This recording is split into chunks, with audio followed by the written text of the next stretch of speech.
Bonsoir à toutes et à tous, bienvenue à ce rendez-vous de l'actualité environnementale. Au sommaire, une centrale à charbon sera bientôt reconvertie en centrale écologique en Afrique du Sud.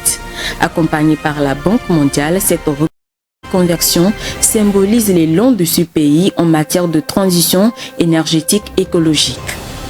Le président français Emmanuel Macron veut rendre l'aviation française plus écologique. Il a présenté un plan pour encourager le développement d'un avion zéro émission. Les détails dans cette édition. Et puis, des militants écologiques demandent la fin du financement des énergies fossiles et la taxation des pollueurs. Ils manifestent leur mécontentement en marge du sommet de Paris sur le nouveau pacte financier mondial. Les précisions dans un instant. C'était les titres, à présent le développement.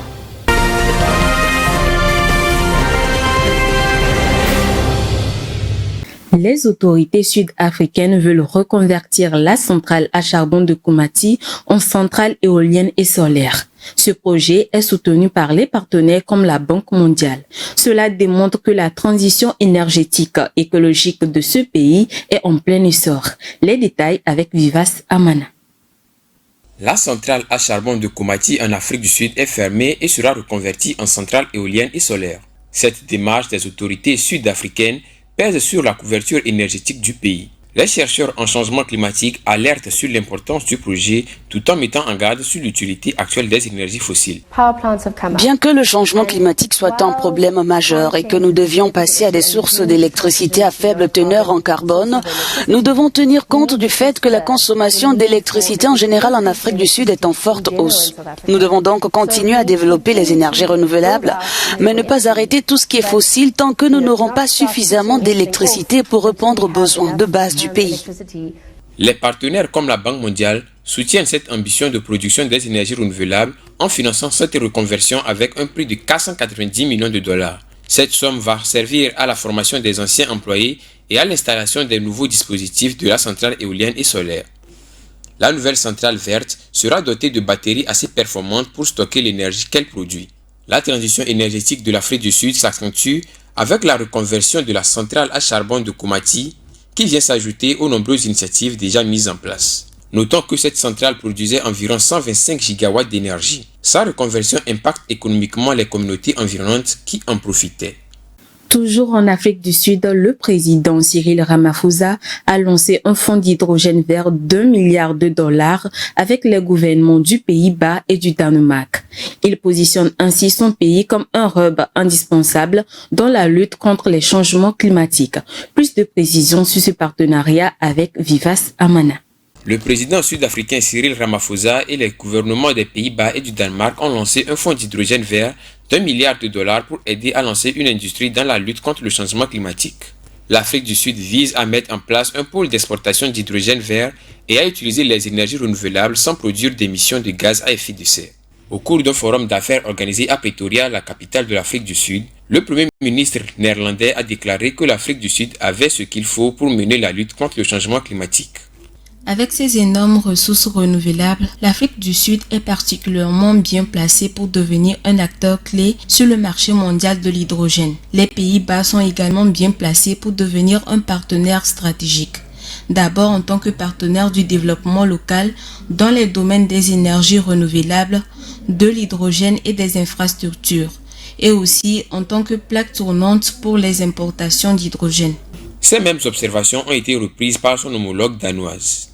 Le président sud-africain a salué les efforts de ses partenaires en affirmant que leur investissement dans les énergies renouvelables serait bénéfique pour leurs trois pays. Les engagements qui ont eu lieu au cours de cette rencontre sont très importants pour nos trois pays.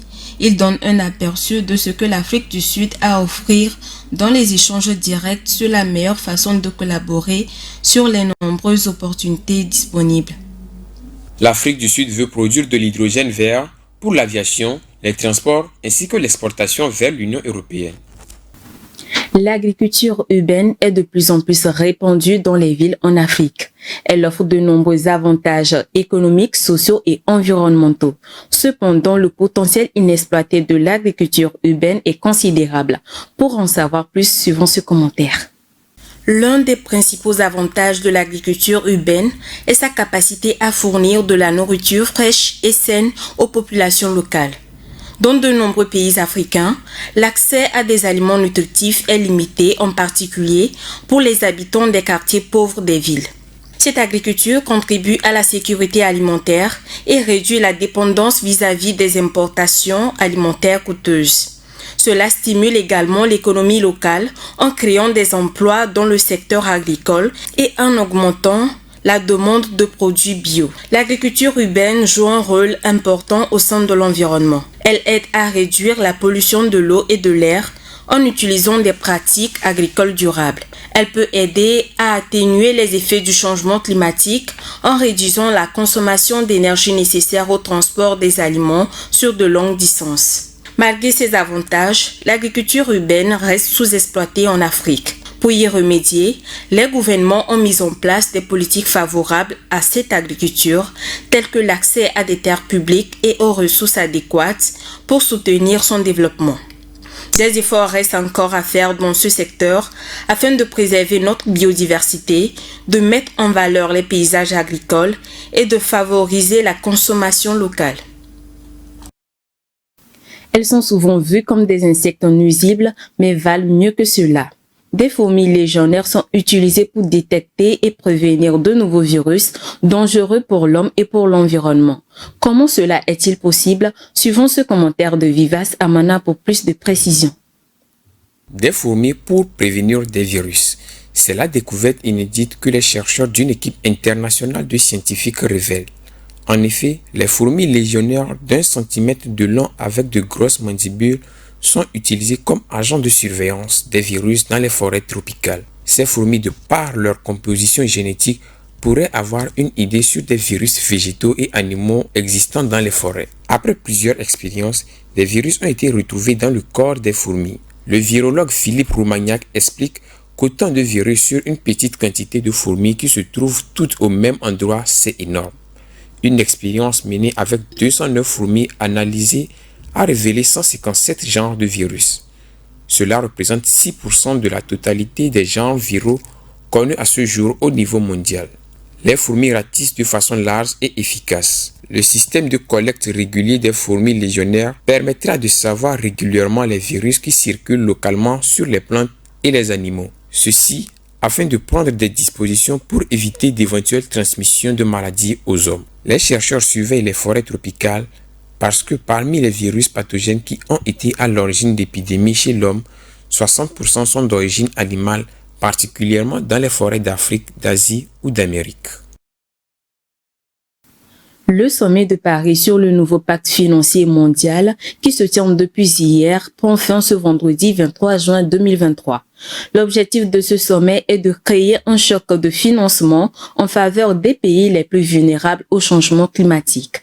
En marge de ce sommet, des militants se sont rassemblés pour demander la fin du financement des énergies fossiles et la taxation des pollueurs. Plus de précisions pour ce commentaire. Les militants de plusieurs ONG, dont Glasgow Action Team et 350 organisations, ont déployé une banderole devant la Tour Eiffel en France pour demander la fin du financement des énergies fossiles et la taxation des pollueurs. Ce qui nous met en colère, pas qu'à la veille du sommet, c'est que des entreprises comme Total Energy, Exxon ou Shell continuent de battre des records de profit chaque année, alors que ça fait 50 ans qu'ils connaissent l'impact de leurs activités sur le climat et sur la biodiversité. L'accès au financement est jugé difficile par les pays africains, alors que leurs besoins sont immenses pour affronter les canicules, la sécheresse et les inondations. Des chefs d'État, des responsables financiers et des militants du monde entier se réunissent depuis hier à Paris pour trouver les moyens de réformer les banques de développement mondial comme le Fonds monétaire international et la Banque mondiale. Ces réformes visent à faire face au réchauffement climatique et à prendre en compte son impact dans les décisions de prêt. Si la restructuration de la dette et la réduction de la pauvreté font partie des sujets débattus lors du sommet, le climat en sera le principal moteur. Les représentants des pays en développement d'Afrique et d'Asie occupent une place de choix à la table des négociations. Le président français Emmanuel Macron a présenté un plan de 2,2 milliards d'euros pour encourager le développement d'un avion zéro émission.